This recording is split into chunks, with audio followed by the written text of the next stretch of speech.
आप सभी का इस नए वीडियो में सभी का स्वागत है। इसमें आज हम कक्षा 12 का जो इनवर्स ट्रिग्नोमेट्री फंक्शन है, नया चैप्टर उसको स्टार्ट करने जा रहे हैं। पहला चैप्टर है आपका रिलेशन एंड फंक्शन। उसके बाद का जो चैप्टर है इनवर्स ट्रिग्नोमेट्री फंक्शन, प्रतिलोम त्रिकोणमिति अनुपात। इसका हिंदी क्या हो जाएगा? प्रतिलोम त्रिकोणमिति अनुपात। ये आपका एनसीईआरटी के हिसाब से दूसरा नंबर चैप्टर है। पहला संबंध और फलन है, दूसरा क्या है? इनवर्स ट्रिग्नोमेट्री फंक्शन है, प्रतिलोम त्रिकोणमिति अनुपात। यहां पर देखिए क्या है, इसको पहले हम जानते हैं। प्रतिलोम त्रिकोणमिति अनुपात है कि इसके चैप्टर बारे में जानते हैं। इसको हम लिख सकते हैं ऐसे ऐसे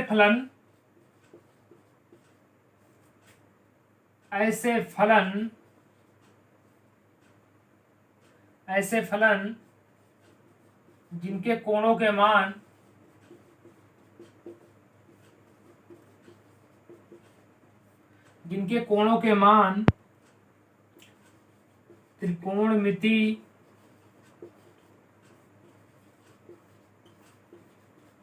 त्रिकोणमिति अनुपात के रूप में व्यक्त किए जाते हैं,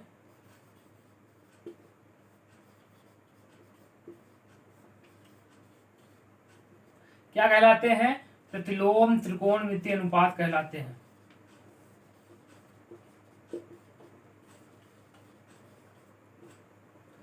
मिति अनुपात कहलाते हैं।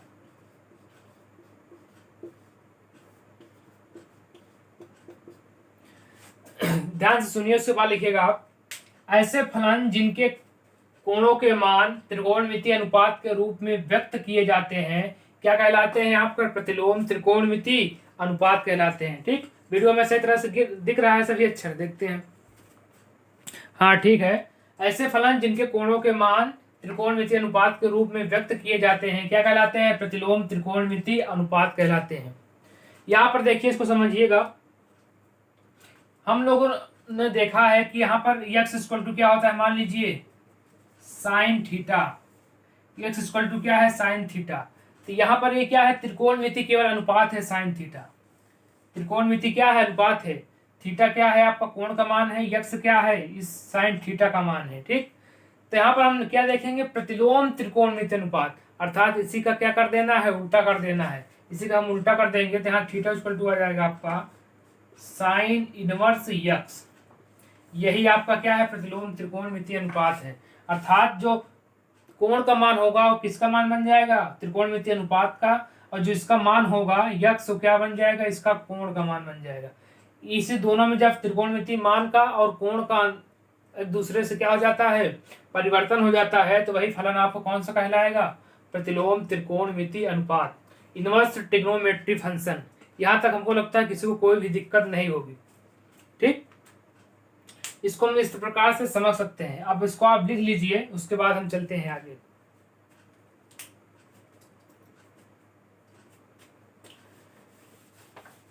देखिए, अब आपसे अगर क्वेश्चन पूछ लिया जाए इस तरह से, इसको पहले आप समझ लीजिए और एक बार। जैसे मान लीजिए आपका दिया है साइन 90 डिग्री।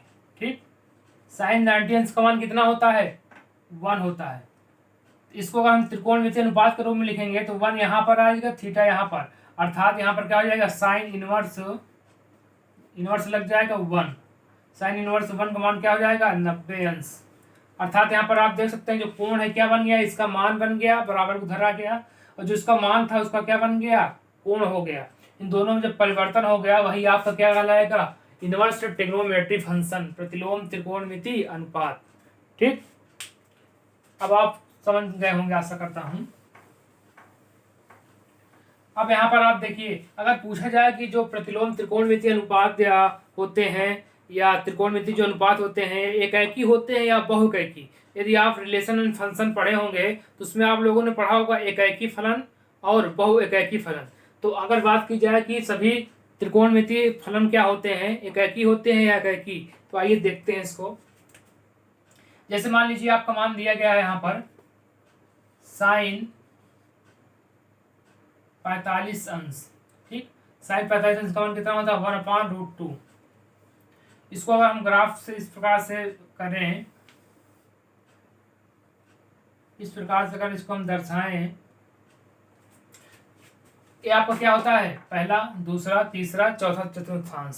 तो 1/√2 अर्थात साइन 45 अंश कहाँ पर आ जाएगा, यहाँ पर। ठीक, साइन 45 अंश आपका यहाँ पर आ जाएगा। इसका मान कितना हो जाएगा 1/√2 दिया है। ठीक, तो ये आपको क्या हो जाएगा, एक तरह से मान लीजिए थीटा का मान है। क्या है, थीटा है। ये क्या है आपका यक्स का मान है। ध्यान से यहाँ पर देखिए, हम लोग अभी और जानते हैं कि साइन 90 अंश प्लस थीटा इक्वल टू क्या होता है, साइन 90 अंश प्लस थीटा इक्वल टू होता है कॉस थीटा। कॉस थीटा अर्थात थीटा 45 अंश है, उसमें 90 जोड़ देंगे तो क्या आ जाएगा कॉस थीटा। यहाँ पर आप देखिए, इस तरह से इसको हम क्या लिख सकते हैं, ये अर्थात 90 अंश और इसमें हम जोड़ देंगे जब, तो आपका दूसरे में आ जाएगा। ठीक, साइन 90 प्लस थीटा आपका कॉस थीटा आ जाएगा। और कॉस 45 अंश का मान भी क्या होता है 1/√2। कॉस 45 अंश का मान क्या होता है 1/√2। इसको अगर हम और तरह इस तरह से बढ़ा देंगे, यहाँ पर ले आएंगे, इस चीज को अगर हम और यहाँ पर बढ़ा देंगे, पूरा पाई 2 पाई घुमा दें, फिर से यहाँ पर आ जाएगा साइन 45 अंश। इसमें क्या जुड़ जाएगा 45 अंश प्लस 2 पाई। इस तरह से जोड़ेंगे 405 अंश हो जाएगा। थीटा का मान कितना हो जाएगा 45 अंश प्लस 2 पाई। इसी तरह से और एक बार ऐसे हम घुमा देंगे, इस तरह से आपका कितना हो जाएगा 4 पाई प्लस थीटा। 4 पाई से 6 पाई से जुड़ता हुआ चला जाएगा, इधर 90 अंश इसमें जुड़ेगा, कॉस में बदलता हुआ चला जाएगा। अर्थात यहाँ पर हमें क्या निष्कर्ष निकलता है कि थीटा का मान आप देख सकते हैं, यहाँ पर पाई जुड़ा, यहाँ पर आपका 90 जुड़ गया, तो आपका हो गया 90 और 45 135 अंश। ठीक, अर्थात थीटा का मान बदलता जा रहा है, लेकिन इसका जो मान आ रहा है यक्स का मान हमेशा दिख रहा है आपको 1/√2। यक्स का मान हमेशा कितना मिल रहा है हमें 1/√2। अर्थात थीटा का मान हमारे कई हैं और हमारा जो मान है यक्स का 1/√2 है। अर्थात हम कह सकते हैं कि थीटा के कई मानों के लिए यक्स का एक मान पड़ रहा है, इसलिए यह फलन कैसा है, बहुएकाकी फलन है। बहुएकाकी फलन, एकाकी फलन क्या होते हैं जिसमें नहीं जानते हैं, आप एक तरह से देख लीजिए थोड़ा सा। ये आपका यक्स का होता है, मान लीजिए यक्स का, या आपका वाई का। ठीक, ये दो आपके समुच्चय होते हैं 1 2 3 4 ऐसे मान लीजिए। ठीक, इसके देखिए यक्स का मान हमारा कई हो रहा है, यक्स का मान 1 आ रहा है, इसमें मान लीजिए 2 3 इस तरह से यक्स के अर्थात थीटा के कई मानों पर हमारा यक्स का 1/√2 प्राप्त हो रहा है। इस तरह से जब आपका प्रतिचित्रण होता है कि इसके कई मानों के लिए वाई का एक मान प्राप्त होता है, यही आपका कहलाता है बहुएकाकी फलन। यही कंडीशन ये भी फॉलो कर रहा है त्रिकोणमितीय अनुपात, ट्रिगोनोमेट्री फंक्शन। इसलिए ये क्या कहलाएंगे आपके बहुएकाकी फलन। इसको याद रखिएगा। इसको उतार लीजिए, फिर आगे चलते हैं।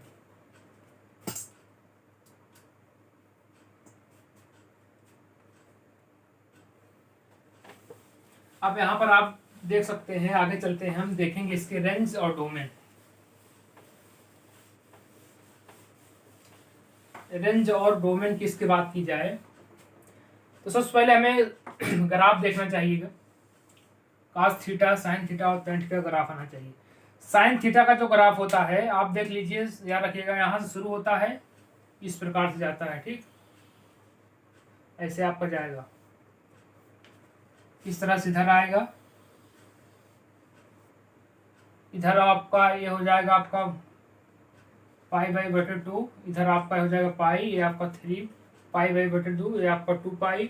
इधर करेंगे वही कंडीशन, लेकिन आपकी माइनस में हो जाएगा, -π/2, ये आपका -2 पाई, ये आपका -3 π/2।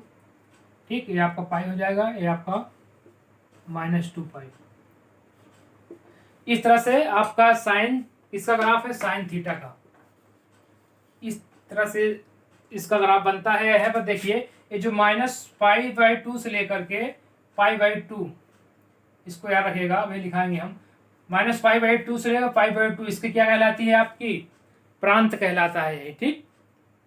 यही आपको क्या कहलाता है प्रांत कहलाता है, इसका प्रभाव क्षेत्र कहलाता है। -π/2 से लेकर के π/2 इसको बना लीजिए, फिर आपको cos थीटा बनाते हैं। यहाँ से देख सकते हैं आप cos थीटा का ग्राफ भी। cos थीटा का जो ग्राफ होता है आपका यहाँ से स्टार्ट होता है, ठीक। इस तरह से स्टार्ट होता है, इस तरह से आपका जाएगा, ऐसे इसके मध्य में होता जाएगा, इस तरह से यहाँ भी स्टार्ट होगा ऐसे, ठीक, ऐसे जाएगा। ये आपका देखिए यहाँ से स्टार्ट होता है ऊपर से, आपका साइन थीटा यहाँ से स्क्वायर रखिएगा। ये भी आपका यहाँ से काटेगा, ये आपका 4π/4 हो जाएगा। यहाँ पर आपका π/2 होगा, ये π/2 होगा, यहाँ पर आपका पाई हो जाएगा, यहाँ पर आएगा आपका 3π/2 हो जाएगा, ठीक। यहाँ से शुरू होता है, यहाँ से इससे आगे रहेगा π/4। इस तरह से आपका इसे इधर इस पलझे में आ जाएंगे, इस तरफ से माइनस तरफ में, तो ये आपका -π/4 हो जाएगा, ये आपका -π/2 आ जाएगा, ठीक। इस तरह से इसका आप ग्राफ देख सकते हैं, बन जाएगा ऐसे, इस प्रकार से ग्राफ इसका बनता चला जाएगा।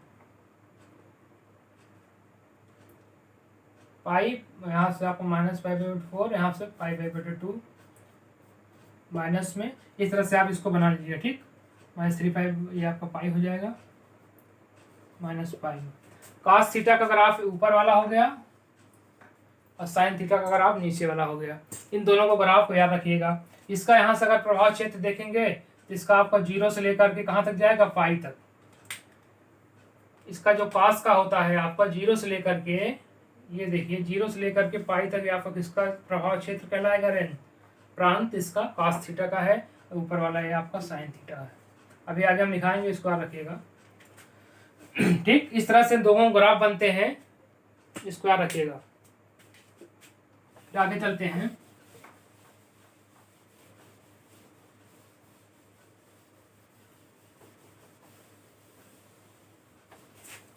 आगे आप ग्राफ हमारा बचा है tan थीटा का। tan थीटा का ग्राफ जो होता है वो आपका इस तरह से बनाइए, ठीक। इस तरह से आपका tan थीटा का ग्राफ बन जाएगा।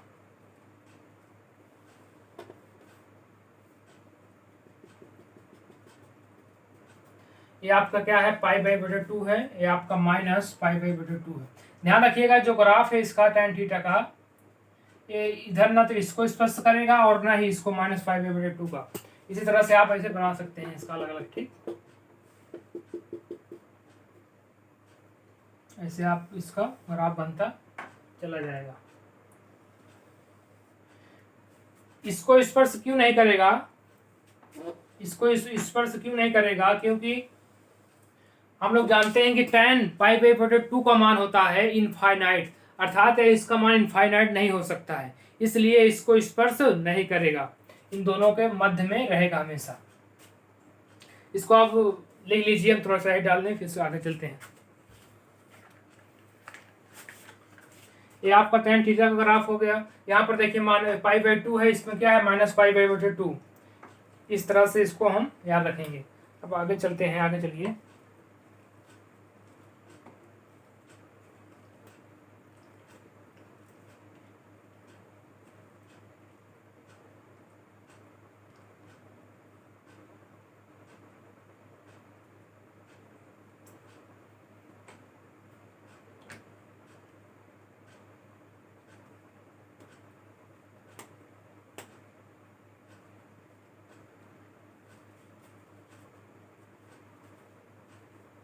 हो गया, ठीक हो गया, आगे चलते हैं। ये आपका कुछ बेसिक चीजें हो गई, साइन थीटा का और cos थीटा और tan थीटा का तीनों ग्राफ हो गए, इसका रखिएगा। अब यहाँ पर देखिए, हम इन सभी का जो है लिखेंगे प्रांत, परिसर, रेंज और डोमेन। यहाँ पर देखिए त्रिकोणमिति फलन हम इस यहाँ पर लिखेंगे। यहाँ पर इसका साइन थीटा हो गया, यहाँ पर प्रतिलोम त्रिकोणमिति फलन है, साइन इनवर्स यक्स कर देंगे, y = साइन इनवर्स यक्स। यहाँ पर y = हो जाएगा आपका cos इनवर्स यक्स, यहाँ y = हो जाएगा आपका cos हो गया tan इनवर्स यक्स। यहाँ पर y इक्वल टू हो जाएगा आपका सेक इनवर्स एक्स, और यहाँ पर y इक्वल टू हो जाएगा आपका कॉसेक इनवर्स एक्स, और लास्ट वाला y equal to cot inverse x. तो यहाँ पर देखिए एक्स क्या हो जाएगा, इसका डोमेन, y क्या है इसकी रेंज। यहाँ पर लिख देंगे डोमेन, डी मतलब डोमेन, आर मतलब रेंज। डोमेन मतलब प्रांत और आर रेंज मतलब उसका परिसर, प्रभाव क्षेत्र कहिए या प्रांत कहिए, और आर क्या है, रेंज मतलब उसका परिसर।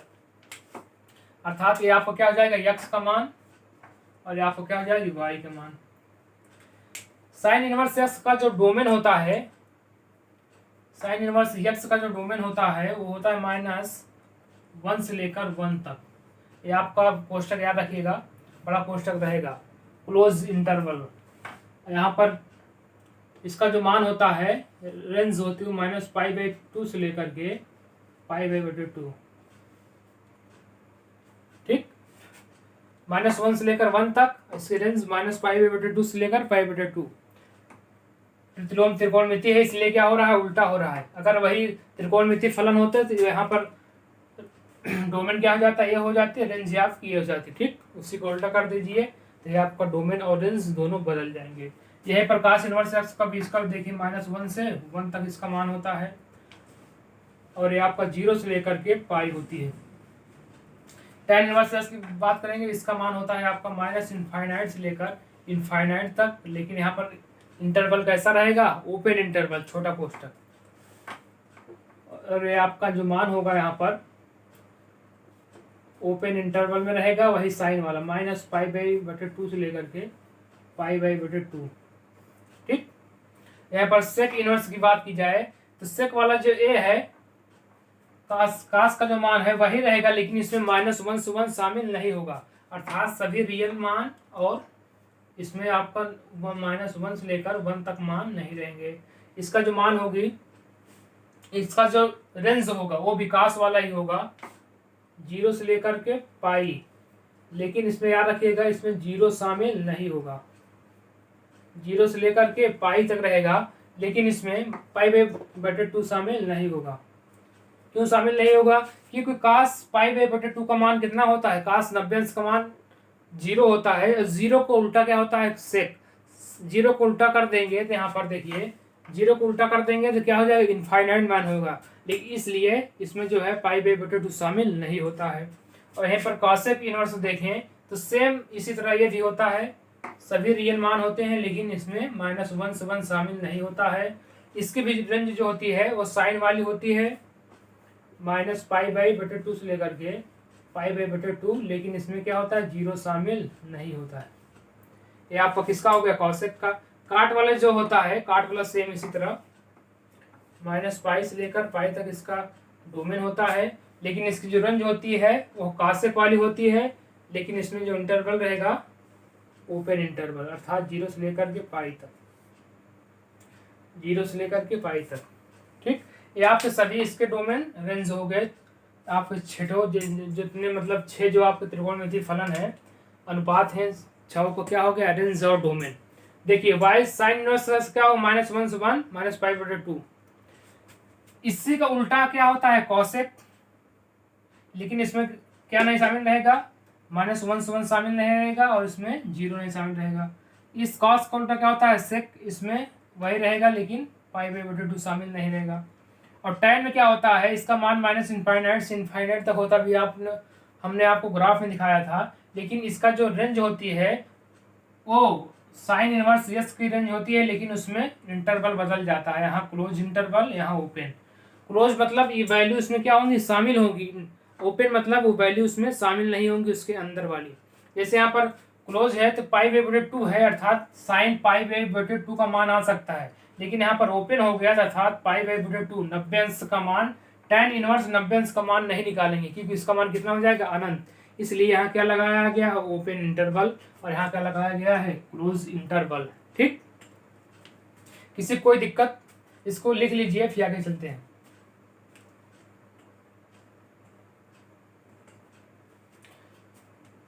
जिसको समझ में ना आए आप कमेंट कर दीजिएगा। अब देखेंगे हम कुछ विशेष चीजें इसमें देखेंगे। क्या देखेंगे, ये जो आपका मान है सेक इनवर्स एक्स और कॉसेक इनवर्स का जो ये रेंज है -1 से लेकर 1 तक, -1 से लेकर 1 तक, इसको हम इस प्रकार से लिख सकते हैं, माइनस इनफाइनाइट से लेकर के -1 तक, यूनियन 1 से लेकर के इनफाइनाइट तक। इसका मान यही हुआ कि सभी मान माइनस इनफाइनाइट से लेकर इनफाइनाइट तक, अनंत से लेकर माइनस अनंत तक मान हो सकते हैं, लेकिन -1 और 1 के बीच मान नहीं होंगे। यूनियन है, यूनियन मतलब इन दोनों का मिलन है, लेकिन यहाँ से -1 कट कर दिया गया है और 1 के बीच का मान यहाँ पर क्या हो गया, काट दिया गया है। इस प्रकार भी लिख सकते हैं और इस प्रकार भी दोनों को लिख सकते हैं, आप इसको याद रखिएगा। ये आपको जो कक्षा 11 में सर्वसंख्या था उस प्रकार से इसको हम इस प्रकार से लिखेंगे, सर्वसंख्या अनुसार, और इस प्रकार से इस तरह से लिखेंगे। ठीक, आशा करता हूं जहां तक अभी हमने आपको बताया है वो आपको समझ में आया होगा। और आज यहीं तक रखते हैं, कल हम इसको लिए जितने फार्मूले हैं उनको लेकर आएंगे, उनका डेरिवेशन भी करेंगे जहां आवश्यकता होगी और फार्मूले बताएंगे। उसके बाद इसके एनसीईआरटी के जितने भी क्वेश्चन हैं उसको लेकर आएंगे। तो आप चैनल को लगातार देखते रहिए और नए हैं तो चैनल को सब्सक्राइब कर लीजिए। धन्यवाद।